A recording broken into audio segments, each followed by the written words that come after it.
أعوذ بالله من الشيطان الرجيم بسم الله الرحمن الرحيم.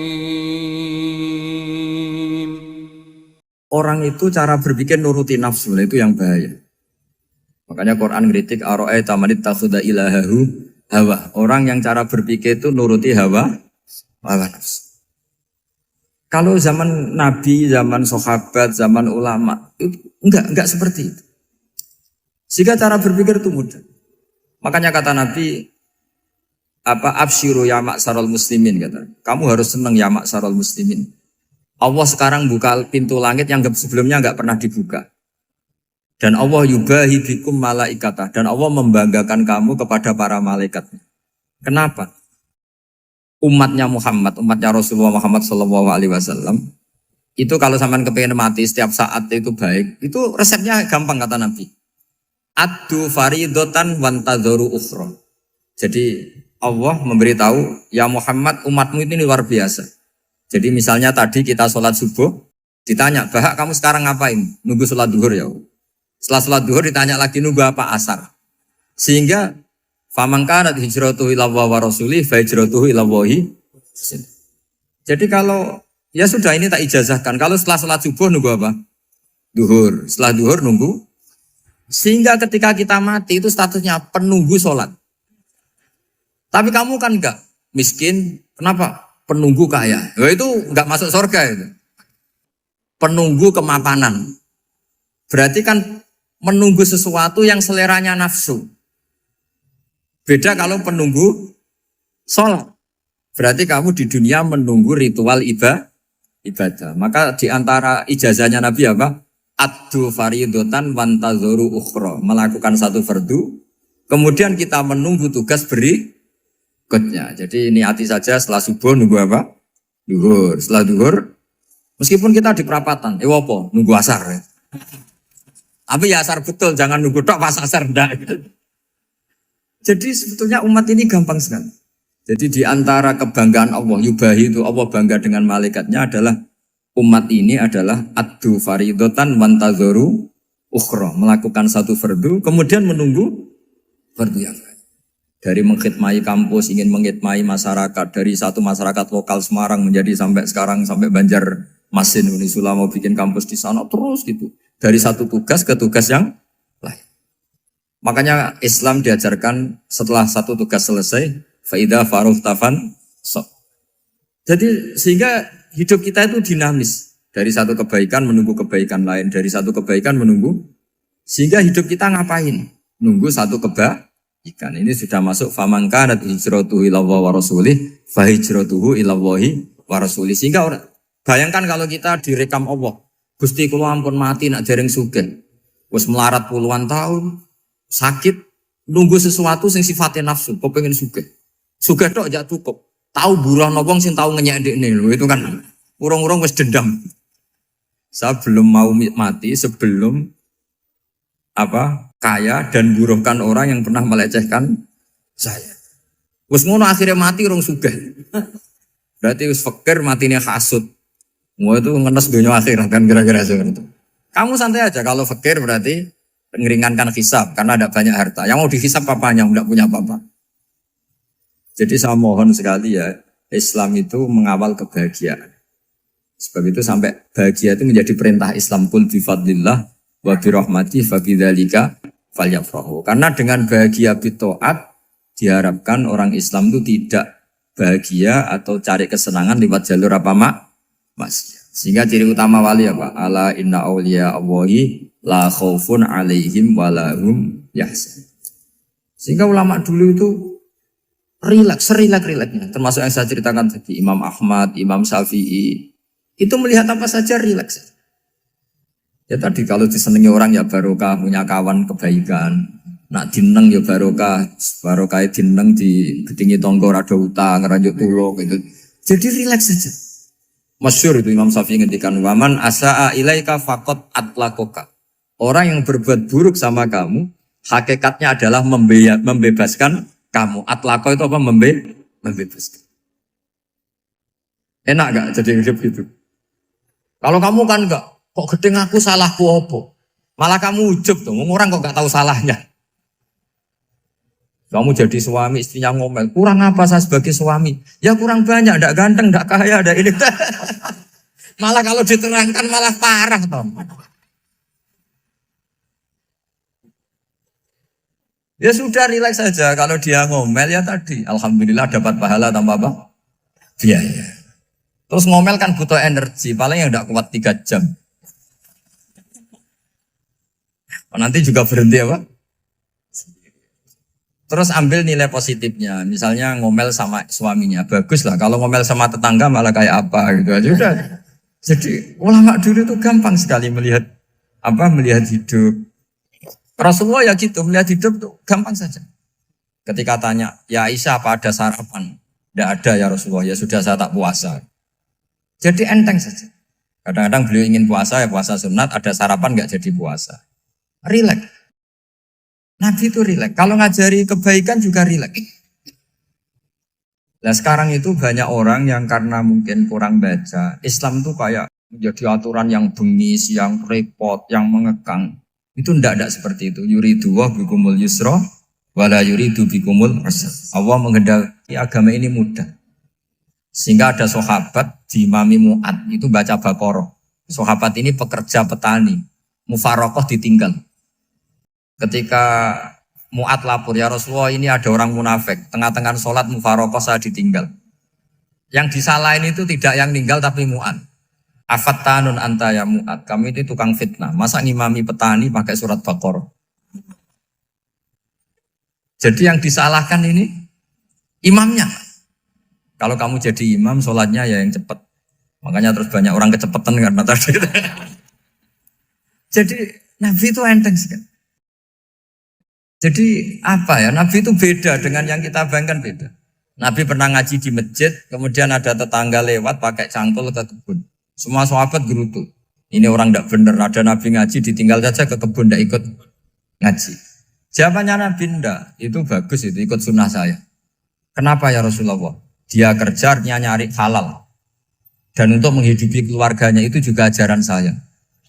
Sehingga yang ngaji ya ajarannya Nabi, yang enggak ngaji karena kerja mencukupi keluarga juga ajarannya Nabi.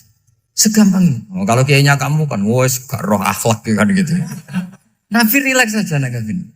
Sampai bisa lihat itu di bab Fadhailul Kasbi. Makanya ini penting sekali supaya orang itu berpikir Islam atau mendakwakan Islam itu berdasar sanad. Ya, yang muttasil yang pernah dilakukan Rasulullah SAW. Sesuatu yang dilarang Allah itu pasti mador.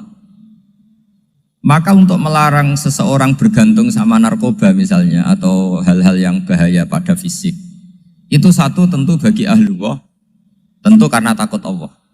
Tapi banyak masyarakat yang memang benar-benar bisa meninggalkan narkoba karena efek buruknya ganja. Bahwa itu mengakibatkan sakau, mengakibatkan tidak sadarkan diri, mengakibatkan kebangkrutan ekonomi macam-macam. Sehingga mereka benar-benar benci sama yang namanya narkoba. Jadi di antara manhajul Quran itu kalau mentakbih, memburuk-burukkan maksiat itu mesti dikritik innahu kana fahisyah. Innahu kana fahisyata wa makta wa sa'a sabila. Innahu kana fahisyata wa sa'a sabila. Diulang beberapa kali.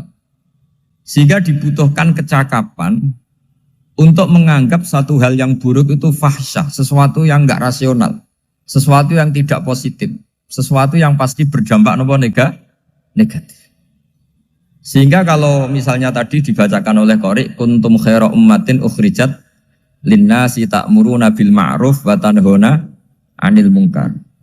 Untuk berhenti dari kemungkaran itu satu takbihun litil kal mungkar atau litil kal mungkarat, bahwa mungkarat itu kita cap, kita stigmasi bahwa itu buruk sekali. Seperti Nabi mengajarkan pemuda tadi, masa kamu suka ibu kamu digitukin lelaki lain, putri kamu, bule kamu, bude kamu, sehingga orang ini pikirannya termindset betapa buruknya zina. Sama seperti kita sukses memindset betapa buruknya narkoba, betapa buruknya bahan-bahan terlarang. Begitu juga seterusnya, terus pengkhianat dan sebagainya. Tapi problem manusia adalah Dia itu akan mencari kebahagiaan atau kesenangan sesaat. Maka caranya gimana? Keinginan senang lewat maksiat ini dilawan dengan nyaman dengan taat. Saya ulang lagi, nyaman dengan taat. Sehingga ulama dulu punya kalimatul munajat, artinya kalimat hubungan pribadi sama Allah yang menjadikan orang itu nyaman. Dan ini yang diajarkan kitab-kitab tasawuf. Kitab tasawuf itu sukses mengajarkan melihat alam raya ini semuanya nyaman, termasuk yang mengecewakan. Itu dianggap nyaman. Saya berkali-kali mengajarkan ilmu ini karena ini musalsal ila Rasulillah SAW. Itu pernah suatu saat Imam Ahmad itu dipanggil sama tetangganya, anak muda. Tentu Imam Ahmad ini orang yang sangat soleh, sangat waroi, sangat tunduk sama perintahnya Allah dan Rasul. Pemuda tadi manggil, ya Ahmad, datang ke rumah saya. Imam Ahmad datang. Setelah sampai ke pemuda tadi, sudah pulang lagi, saya tidak butuh kamu. Pulang lagi. Setelah sampai rumah dipanggil lagi, ya Ahmad, datang lagi. Datang lagi. Oh, saya tidak jadi butuh, pulang lagi. Sampai 3 kali. Dan itu perangai ekspresi Imam Ahmad itu, atau ulama lain yang sesoleh beliau, itu nyaman, indah. Beliau tetap senyum-senyum, nyaman. Beliau tidak tersinggung, tidak terprovokasi, pokoknya tidak tersinggung, kelihatan nyaman. Lama-lama pemuda ini terus tanya, ya Ahmad, kamu saya perlakukan seperti ini kok tidak tersinggung? Kamu senyum-senyum saja, happy-happy saja. Jawabnya Imam Ahmad itu unik. Wahai pemuda, saya kamu panggil itu senang sekali. Karena kata Nabi, kalau kamu iman dengan Allah dan Rasul, maka hormatilah tetangga. Jadi saya senang. Karena nuruti perintah Allah untuk menghormati tetangga. Jadi tidak ada urusannya dengan kamu. Kagetnya kayak apa? Jadi dipanggil tetangga ya senang karena melakukan perintahnya Allah dan Rasul, yaitu ikramul jar, fal yukrim jarum. Disuruh pulang, kamu ingin saya pulang, ya saya pulang. Disuruh datang, ya saya datang. Jadi saya tidak tersinggung, saya tidak ada urusan dengan kamu. Urusan saya dengan Allah Subhanahu wa Ta'ala. Itu kalau bapak-bapak istrinya ngomel terus sabar itu ya bagus. Saya tidak punya urusan. Kalau kamu terprovokasi oleh istri, berarti kamu didikte oleh makhluk. Masa seorang rektor didikte makhluk? Kan tidak keren. Apalagi seorang habib didikte makhluk, kan tidak keren. Yang bisa mendikte kita hanya Allah Subhanahu wa Ta'ala. Dan Allah mendikte kita, mengajarkan kita wa ashiruhunna bil ma'ruf fa in karihtuhunna fa'asa an takrahu shay'an wa yaj'alallahu fi khairan katsira. Jadi cara melihat istri kita bawel gitu atau cerewet, alhamdulillah ini ada pahala tanpa modal, cukup sabar. Kalau istri kamu sedang mesra, malah mintanya ke mall, malah biayanya tinggi. Murah mana dapat pahala dimarahin sama saat mesra minta ke mall? Milih yang pertama kan? Nah ya itu tidak usah modal ini. Ya gitu aja. Jadi kalau istri sedang marah, bawel, anggap saja ini rezeki. Dapat pahala tanpa apa? Biaya. Nah, kalau pas rukun malah nantang ke mall, biayanya malah tinggi. Jadi ulama dulu itu melihat dunia itu happy. Pernah Imam Syafi'i dikasih tahu, orang yang tadi nyium tangan kamu ya, itu di rumah menghujat Anda. Jadi dia sopan hanya di depan Anda, kalau di luar menghujat Anda. Jawabnya Imam Syafi'i lucu. Ya baguslah. Yang cerita ini kaget. Kenapa bagus ya Aba Abdillah? Kalau manggil Imam Syafi'i ya Aba Abdillah. Ya berarti saya masih wibawa, di depan saya tidak berani katanya. Jadi dipandang enteng saja. Jadi kalau kamu di depan kamu istri kamu tidak berani belanja, tidak ada kamu belanja banyak, anggap saja Anda wibawa. Jadi enteng saja. Pernah Imam Syafi'i dikasih tahu, separuh dari kampung Anda itu gak suka kamu. Ya baguslah. Kenapa? Oh nak rukun malah bakal utang katanya gitu. Kira-kira yang utang itu yang rukun apa yang neng-nengan? Yang rukun. Jadi enteng saja. Masyhur itu makalahnya Imam Syafi'i. Waman asa'a ilaika faqad atlaqaka. Orang yang berbuat buruk sama kamu berarti membebaskan kamu. Kalau saya sedang nenengan sama Habib Hasan Toha Putra, beliau naik Alphard gak nawarin saya sah karena baru nenengan. Tapi kalau sedang rukun malah harus repot mana? Rukun sama ndak rukun? Repot rukun sebetulnya. Jadi Imam Syafi'i itu happy saja. Kalau sedang rukun sama tetangga ya dianggap rukun itu satu kenikmatan. Sedang tidak rukun ya dianggap satu kenikmatan. Jadi orang dulu itu serilek itu melihat dunia. Kalau kita kan enggak, ego. Wah saya ini suami kok dimarahin istri. Wah ini egonya bangkit. Padahal egonya bangkit itu ada kebodohan di situ. Yaitu seorang rektor didikte seorang istri, seorang makhluk. Apalagi kalau Anda daftar wali itu tidak akan jadi wali. Ini wali kok tunduk sama makhluk. Karena didikte apa? Makhluk. Maka Imam Ahmad ketika tetangganya bully gitu ya santai saja, beliau happy. Ketika pemuda tadi eskal janggal. Kenapa kamu gak tersinggung ya Ahmad? Memangnya saya harus tersinggung gimana? Kan tak panggil tidak jadi, tak panggil tidak jadi. Hei pemuda, saya ini tidak punya urusan dengan kamu. Saya nuruti kamu karena perintahnya. Saya senang melakukan perintah Allah, harus berbaik sama kamu. Sampai 3 kali. Ajarkan Muhammad atau katakan Muhammad pada umatmu. Sebaiknya atau seharusnya mereka hanya gembira dengan melihat fadlnya Allah dan rahmatnya Allah.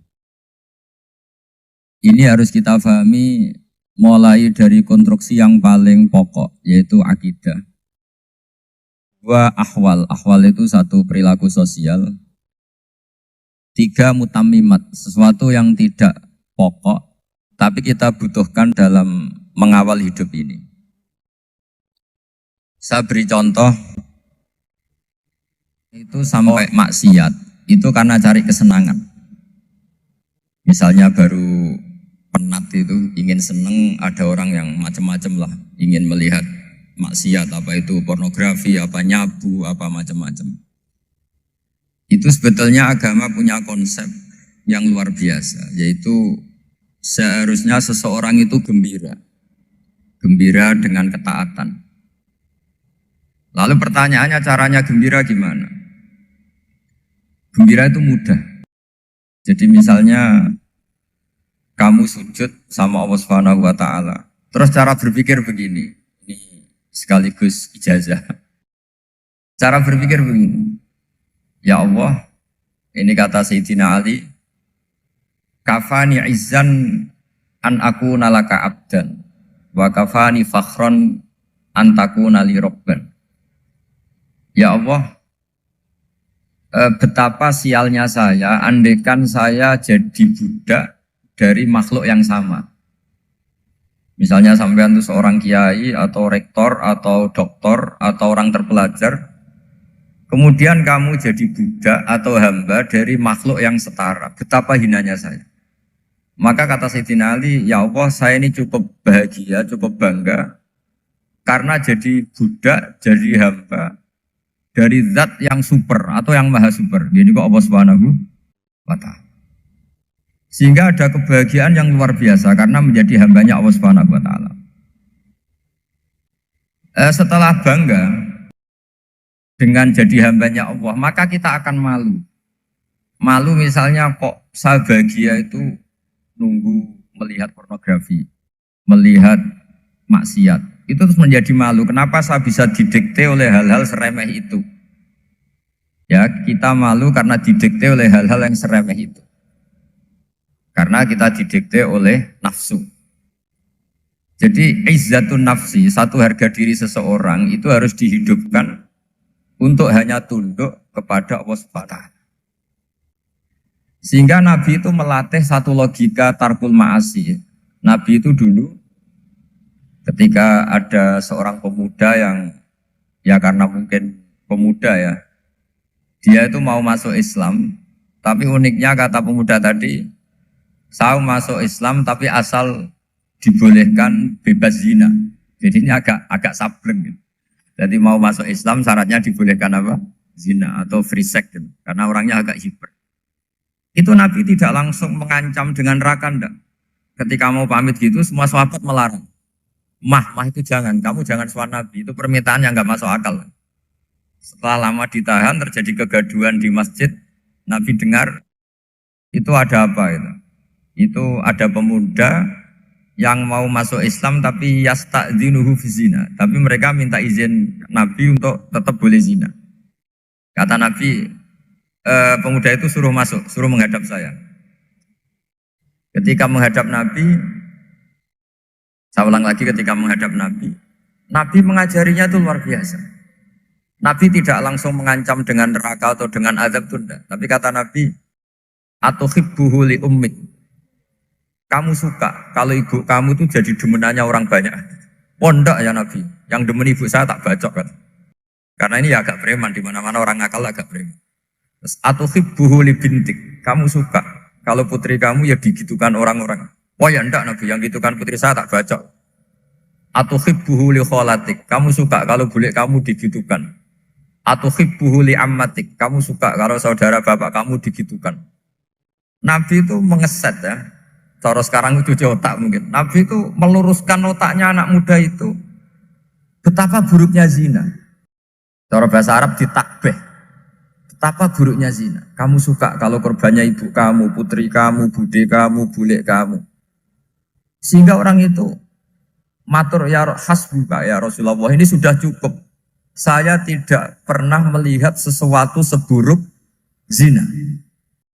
Jadi fa'al qawwa fi qalbihi bughda zina. Kemudian Allah meletakkan di hatinya, menanamkan benci zina. Sehingga akhirnya pemuda tadi menjadi iffah, menjadi menghindari zina. Artinya begini ya, ini mungkin yang lolos dari para kita sebagai dai, kita tidak belajar banyak tarbiyahnya Rasulullah Shallallahu Alaihi Wasallam. Jadi kalau kita benci maksiat, itu jangan hanya ditahzir, ditakutkan neraka itu enggak. Jangan hanya itu. Tapi di logika. Jadi kalau kita menghindari maksiat, itu selain karena takut azab, itu ada logika. Ada rangkaian pikiran yang menjadikan kita anti satu perbuatan apa maksiat. Jadi misalnya gini ya, kira-kira ginilah kalau contoh gampang itu. Ada orang gitu ya, nyanyi dengan pakaian yang mungkin pornografi gitu. Mungkin pemuda-pemuda ingin melihat itu, tapi bisa diobati gini. Kok enak dekne mergawe kok tak bayar ya, aku kehilangan duit. Meskipun dengan logika yang agak serampangan, yang penting menjadi kita ini punya harga diri untuk tidak tergantung hal-hal seperti itu. Sehingga Nabi itu cara menggambarkan tadi mulai atuhibbuhu li ummik. Kalau ibu kamu jadi demenannya orang lain. Pemuda tadi bilang yang demen ibu saya mau saya bunuh. Ditambah lagi atuhibbuhu li bintik. Bagaimana kalau korbannya putri kamu, bule kamu, bude kamu. Sehingga terus si pemuda tadi betapa buruknya zina. Betapa murahnya zina. Akhirnya pemuda tadi al-qawwa fi qalbi bughda zina. Terus kemudian pemuda tadi itu sangat membenci dengan apa? Berzina. Nah, pikiran-pikiran seperti ini harus kita tanamkan. Harus kita tanamkan supaya orang itu benci melakukan maksiat. Karena satu memang takut sukhtuwah, takut dibendu Allah atau dibenci Allah. Dua memang logika kita mengarahkan tidak maksiat. Saya beri contoh ya betapa pentingnya mindset ya, cara berpikir. Orang itu menjadi kikir itu karena nganggap hidup itu lama dan uang itu penting. Kalau zaman Nabi itu sederhana kalau melihat hidup. Pernah suatu saat Nabi itu punya jatah makan karena Nabi itu hidupnya juga pas-pasan. Jadi Nabi itu unik. Beliau di satu sisi kaya raya, bisa ngurmat Abu Hurairah, Ammar, Suhaib. Ashabu Sufa itu dirawat Nabi semua. Itu kan kaya, bisa merawat sekian orang. Tapi di sisi yang lain untuk pribadinya beliau miskin. Kadang nggak bisa makan hari itu. Tapi di saat yang sama bisa merawat Ahlus Sufa. Jadi keliru kalau orang hanya cerita Nabi itu miskin, untuk makan dirinya aja susah. Itu keliru. Kelirunya kalau tidak diteruskan, tapi Nabi mampu menghidupi Ahlus Sufa. Singkat cerita jatah makannya Nabi itu dikasihkan orang ketika Nabi tanya, ya Aisyah, makanan jatah saya di mana? Oh ya Rasulullah, tadi ada orang minta tak kasihkan, maka makanan itu habis. Apa kata Nabi? Kamu salah Aisyah. Yang kamu kasihkan itu justru yang masih. Ya yang kamu kasihkan itu justru yang masih. Sehingga Nabi menganggap, makanya Nabi terus ngendikan. Ya kalau mukhatabnya lelaki ya kira-kira begini. Wahallaka min malika illa ma akalta fa'afnaita walabista fa'ablaita. Terus tanya, watasoddaqta fa'abqaita, kata Nabi. Harta kamu ya kamu makan, kemudian ke WC, jadi kotoran, atau punya pakaian mewah nanti rusak. Wata sodakta fa'abukoita. Ada yang kamu sodakokan, yaitu yang abadi sampai akhir. Sehingga banyak pengusaha yang mencintai saya setelah tak ajari hadis itu, misalnya punya uang 1 miliar karena dia spekulan atau pedagang rawan bangkrut, disodakokan ke masjid 50 juta, yaitu yang abadi. Jadi kalau suatu saat bangkrut, dia masih punya uang 50 juta di akhirat. Jadi Nabi itu mengajari sedekah itu apa? Ya sedekah itu pengabadian uang. Kalau kita kan enggak, bilang sedekah itu nguras uang. Itu pikirannya setan, tidak pikirannya orang Islam. Itu cara berpikir setan, bukan cara berpikir umat apa. Sehingga Sayyid Ali Zainal Abidin itu kalau ada orang minta, kemudian beliau ngasih, itu beliau bilang gini, marhaban biman hamala zadi ilal akhirah. Matur nuwun nggih jenengan sing beto sangu kula nate. Jadi dianggap teller saja. Orang yang minta uang beliau itu dianggap tukang nyatet bank ini. Karena sudah ditabungkan. Ya sudah. Kalau kita kan enggak, wah pengemis itu ganggu gini-gini. Kecuali pengemis profesi ya mungkin kita agak-agak enak. Karena zaman akhir itu ada pengemis apa? Profesi. Jadi repot teman. Terus tak beri contoh lagi kebahagiaan ketika kita milih Islam moderat. Islam kita diajarkan guru-guru kita, utamanya oleh guru kita Mbah Maimun. Saya juga sering ketemu beberapa ulama dunia, termasuk Habib Umar. Saya juga ikut sowan ke sini pas beliau sama Habib ini Hasan Toha Putra di sini sama orang-orang moderat. Itu cara berpikir juga luar biasa indah. Beliau pernah cerita ya, beberapa ulama lah, banyak yang cerita itu. Saya pernah diceritani seorang alim ketika ada orang ekstremis itu mau ngebom di tempat maksiat. Kebetulan yang maksiat itu kebanyakan ya orang Islam. Karena di negara yang mayoritas Islam. Ditanya sama Syekh Sa'rawi itu. Syekh Sa'rawi itu mufasir top di mana? Mesir. Ini mau tak habisin karena mereka orang Islam kok maksiat terus. Terus ditanya sama Imam Sa'rawi. Laumatu ala khini ma'asihim aina masiruhum. Kalau mereka mati dalam keadaan maksiat, mereka kemana? Ya ilanar, mereka pasti masuk neraka. Terus ditanya sama Imam Sa'rawi, wahal masiruhum ilanar muradun nabi amla. Punya umat maksiat kemudian mati masuk neraka, itu yang diinginkan Nabi apa enggak? Ya tidak aja. Ya sudah, enggak usah dibom, ditunggu tobatnya kata. Karena kalau mati dalam keadaan itu ke neraka dan itu tidak yang diinginkan Rasulullah Sallallahu Alaihi Wasallam. Terus ekstremis ini menjadi tobat, tidak berpikir ekstremis Mas. Jadi orang itu harus berpikir mindset yang baik. Meskipun kadang berpikir baik itu ya agak-agak kacau. Ada seorang wali majdub itu kalau berdoa agak kacau, tapi nggak bisa dibantah. Masyhur itu doa itu. Ini sekaligus ijazah, tapi kalau sebelum wali nggak boleh. Itu datang ke makamnya Rasulullah SAW. Terus doanya itu begini. Ya Allah, sekarang terserah engkau. Ya Allah, sekarang terserah engkau. Jika saya kamu jadikan orang soleh, jika saya engkau jadikan orang soleh, maka surra habibuk, maka kekasihmu ini senang. Yang susah musuhmu yaitu setan. Tapi kalau engkau menjadikan saya orang fasik, maka yang susah kekasihmu, yang senang musuhmu. Jangan punya dua pilihan itu. Wah itu kan doa tapi kayak teror itu. Ya jadi berdoa di Raudhah. Wah itu pasti mandi itu karena agak-agak maksa Tuhan itu. Ya Allah, engkau punya dua pilihan. Jika saya jadi orang soleh, maka kekasihmu ini senang. Musuhmu yang susah yaitu setan. Tapi jika saya jadi orang fasik, maka musuhmu yang senang, kekasihmu yang susah. Mohon terserah jenengan, mau menyenangkan kekasihmu, apa menyenangkan musuhmu gitu. Kira-kira gimana? Kalau tertarik boleh doa itu dipraktekkan. Tapi kayaknya kalau copy paste itu gak keren, apa? Jadi dulu orang itu muamalah sama Allah dan Rasul itu rileks. Rileks itu nyaman karena ya tadi kul bi fadlillah wa bi rahmati fa bidzalika falyafrah. Sehingga Imam Izzuddin bin Abdissalam itu ngendikan innalladzina yarmunal muhsanatil ghafilat. Di antara kebaikannya ibu-ibu atau mbak-mbak ini harus berstatus ghafilat. Perempuan-perempuan pelupa. Ghafilat itu pelupa. pelupa dari kenikmatan maksiat sehingga mereka dengan taat. Misalnya ada ibu-ibu atau mbak-mbak atau juga bapak-bapak tahajud, kemudian nyaman dengan tahajud itu. Kira-kira terbersit enggak ingin maksiat? Enggak kan, karena sudah nyaman dengan tahajud, dengan taat. Maka dibutuhkan kenyamanan dalam beribadah. Sebab itu ala bidzikrillahi tatmainnul qulub. Makanya saya termasuk kiai yang setiap ngaji itu happy, seneng. Karena ini untuk kampanye, seneng dengan ngaji, dengan taat itu sudah luar biasa. Kayak apa kalau mereka senengnya kalau nunggu melakukan maksiat. Jadi termasuk bentuk perlawanan kita terhadap maksiat adalah usahakan kamu tuh bahagia, seneng dengan taat. Istiqnas billah, mu'anasah billah, farah billah, itmi'nan tumaknina billah. Sehingga ini mencukupkan kita tidak berkebutuhan maksiat. Meskipun kita ya manusia, pasti suatu saat atau sudah pernah maksiat. Serasa diceritakan lah, itu mesti gitu. Lah orang-orang dulu itu orang yang sukses mengelola bahagia ma'allah wa billah walillah.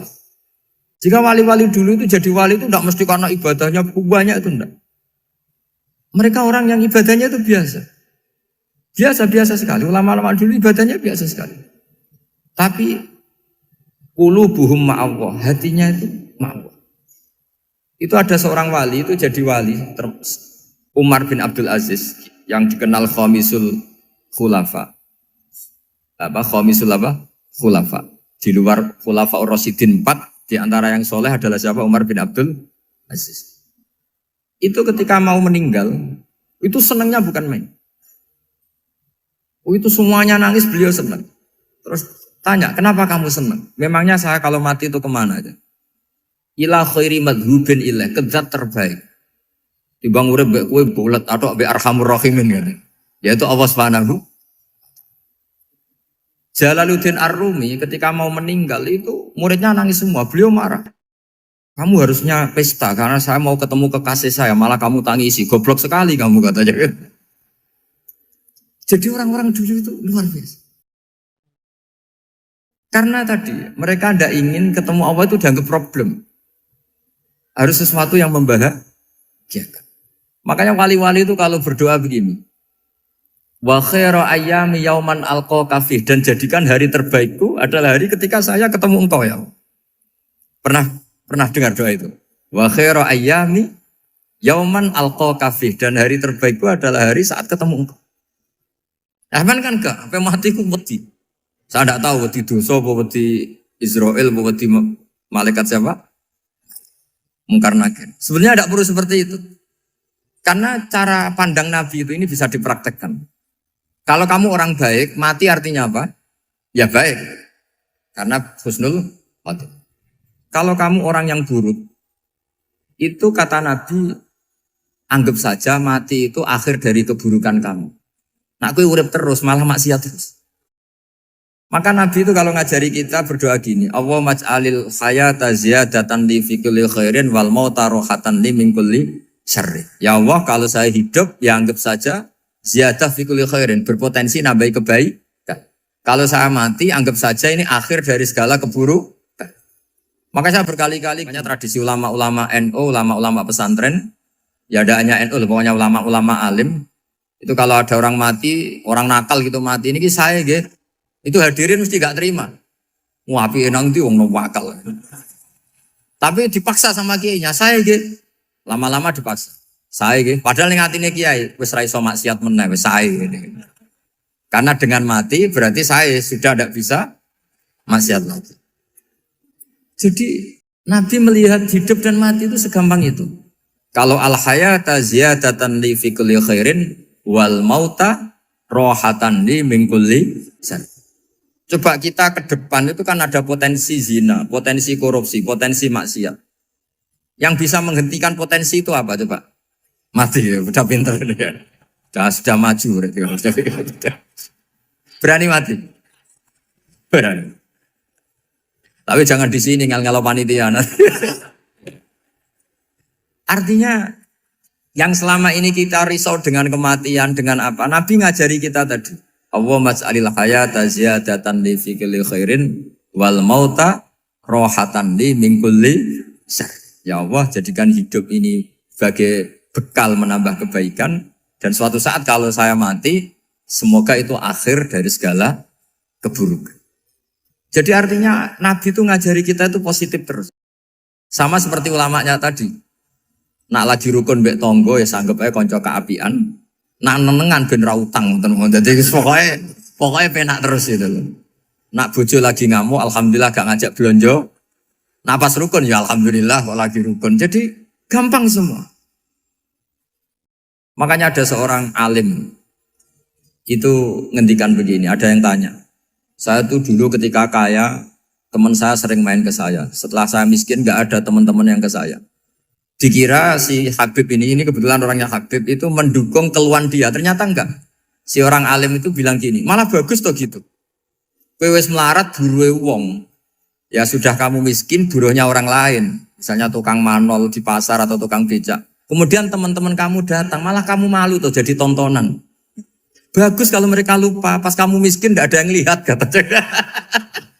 Jadi apa ya, dianggap enteng saja gitu. Akhirnya orang ini nggak jadi ngeluh. Selama ini kan kita ngeluh ya, ketika miskin teman-teman nggak datang. Coba kalau mereka datang pas kamu buruh bikin botol di orang lain, mantan bos buruh, malu gak? Milih datang kepada? Nggak lah, sudah bener itu. Jadi ulama dulu itu makanya sering baca biar tahu solusi hidup. Jadi ulama dulu itu gampang sekali melihat kehidupan itu. Gampang sekali, indah, gampang.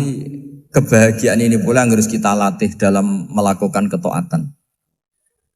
Tapi memang obsesi saya terbesar atau cita-cita saya terbesar memang setiap ngaji saya ingin orang mukmin semuanya itu bahagia.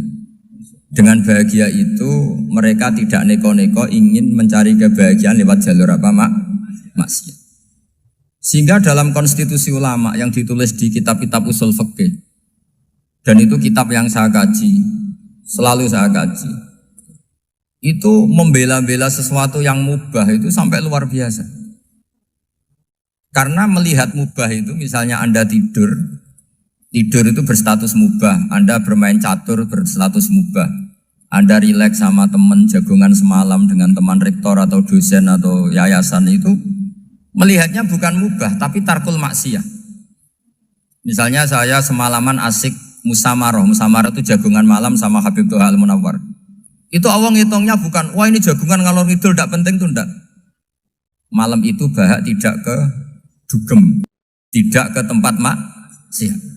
Sehingga ada ulama yang mengatakan mubah itu enggak ada.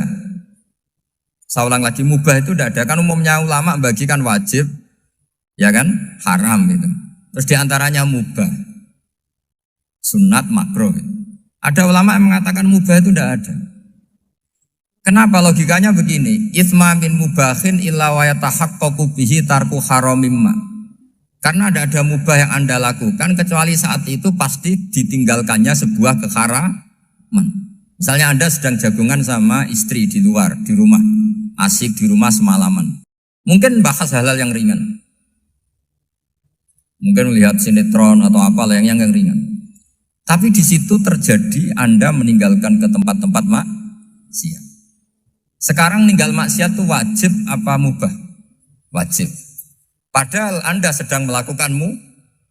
Nah itu dicatat oleh Allah itu tarkul haram, meninggalkan keharam. Jika masyhur dalam cerita wali-wali itu, Abu Yazid yang seperti itu ibadahnya pernah tanya, ya Allah lalu yang makomnya orang seperti saya siapa? Karena beliau semalaman ibadah terus. Sama Allah dijawab, ya yang tidur di pinggir kamu itu. Abu Yazid, loh kok bisa ya Allah? Dia kan tidur terus. Ya kan dia tidur berarti meninggalkan keharaman. Ngomong sing potongan tukang maksiat itu apik turu apik melek kira-kira. Apik turu. Timbang sama nak melek pola wis turu ae kira-kira gitu. Jadi enggak usah dipaksa tahajud, dipaksa qiyamul lail itu. Iya kalau qiyamul lail. Kalau dapat informasi, ke sini ikut saya terus katut kan repot. Jadi perlawanan terhadap maksiat itu sebetulnya gampang dalam Islam karena tadi nggak ada sesuatu yang mubah kecuali saat dilakukan berakibat meninggalkan keharaman. Mudah sekali. Jika banyak orang jadi wali itu karena melakukan mubah. Itu ada orang jadi wali itu karena sering makan. Ya makan-makan biasa itu. Karena ketika makan, ya Allah, betapa doifnya saya. Katanya saya presiden, katanya saya rektor, saya kiai. Ternyata kalau nggak makan tuh lemes. Apa hebatnya makhluk yang bergantung makhluk yang lain, yaitu makanan. Nah karena seperti itu terus dia al-laja ilallah, terus dia sungkeman ning Allah. Betapa lemahnya saya.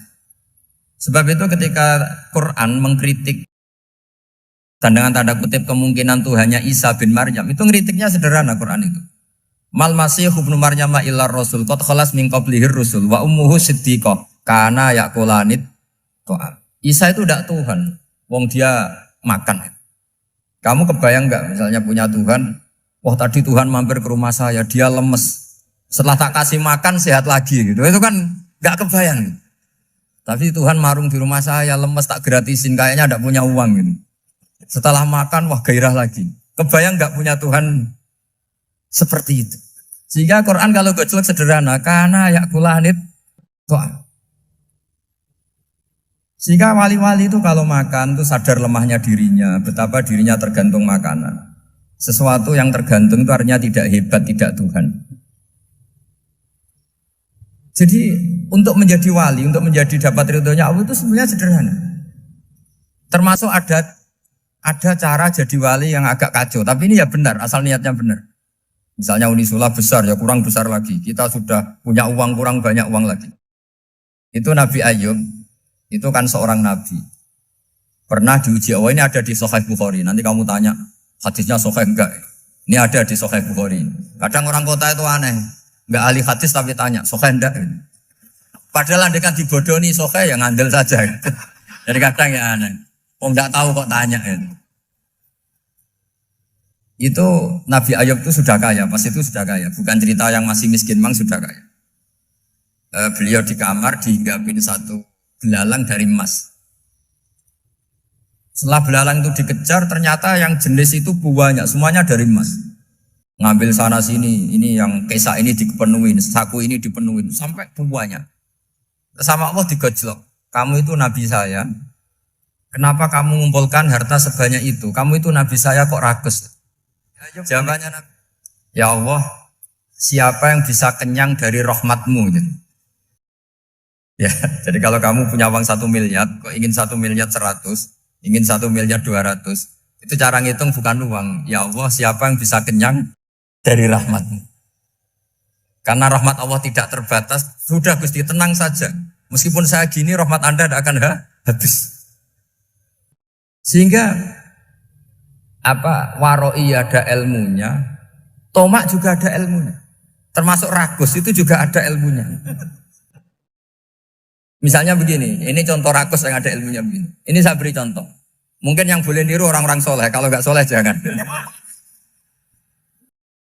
Imam Syafi'i ini cerita nyata. Imam Syafi'i itu dulu ketika ngaji masih muda itu nggak suka sama guru yang kaya.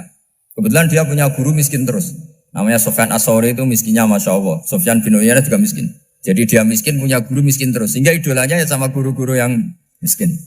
Suatu saat guru-guru ini menyarankan dia ngaji Imam Malik. Imam Malik itu kaya raya.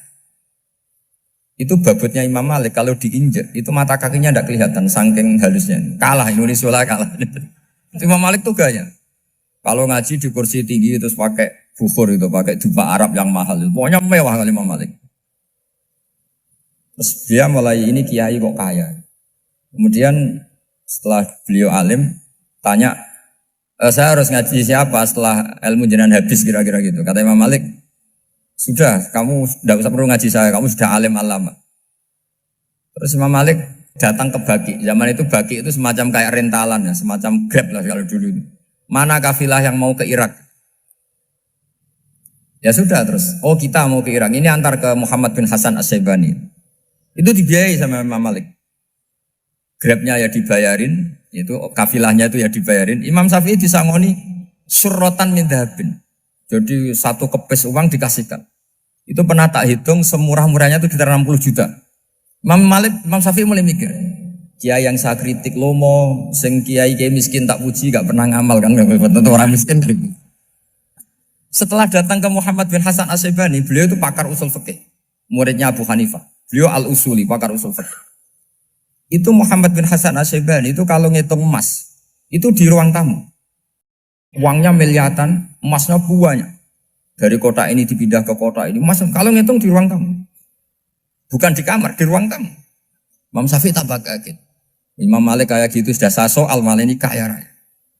Setelah Imam Syafi'i kelihatan kaget, digojlok sama Muhammad bin Hasan Asy'ibani karena beliau senior.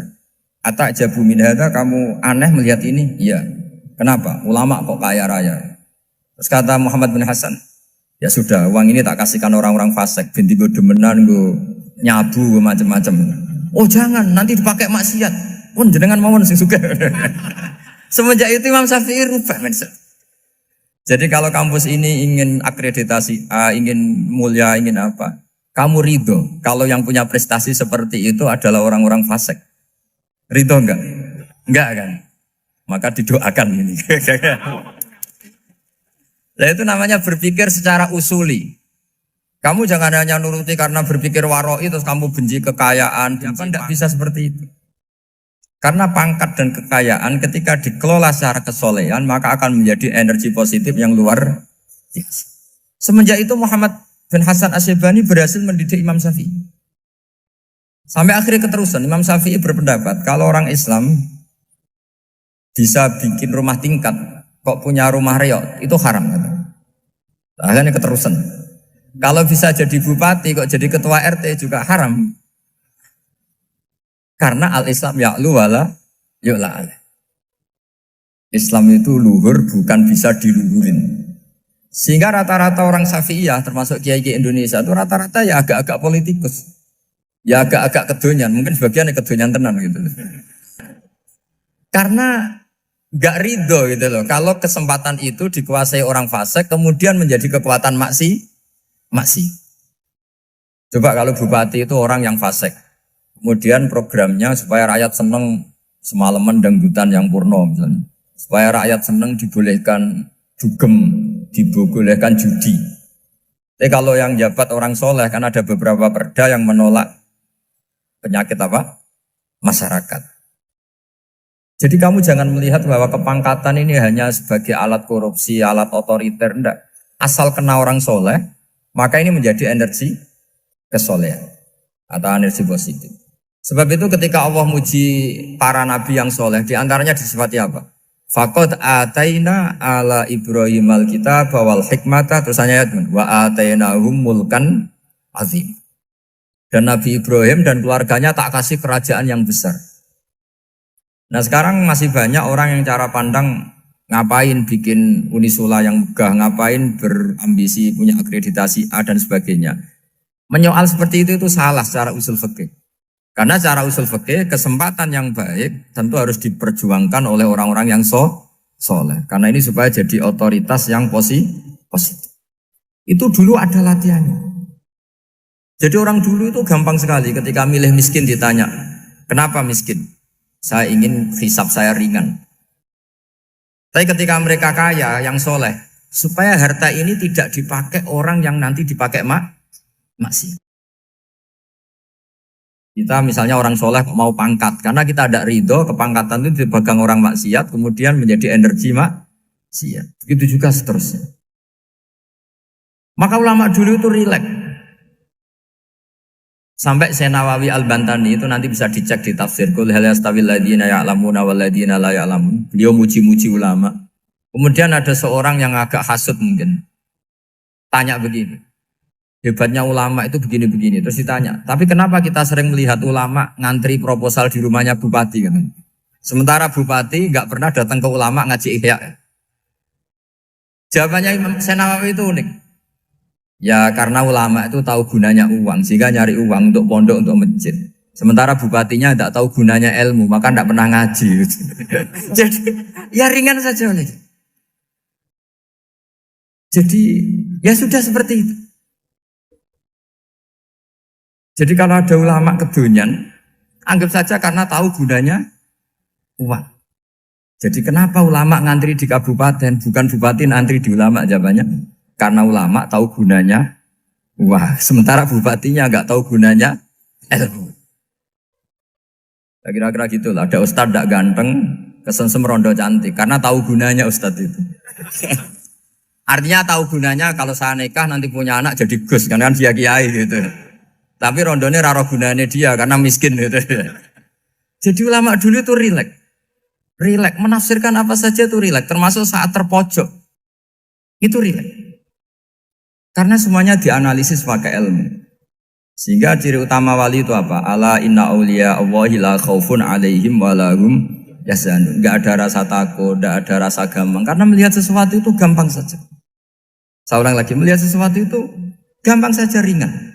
Oke, semoga barokah. Assalamualaikum warahmatullahi wabarakatuh.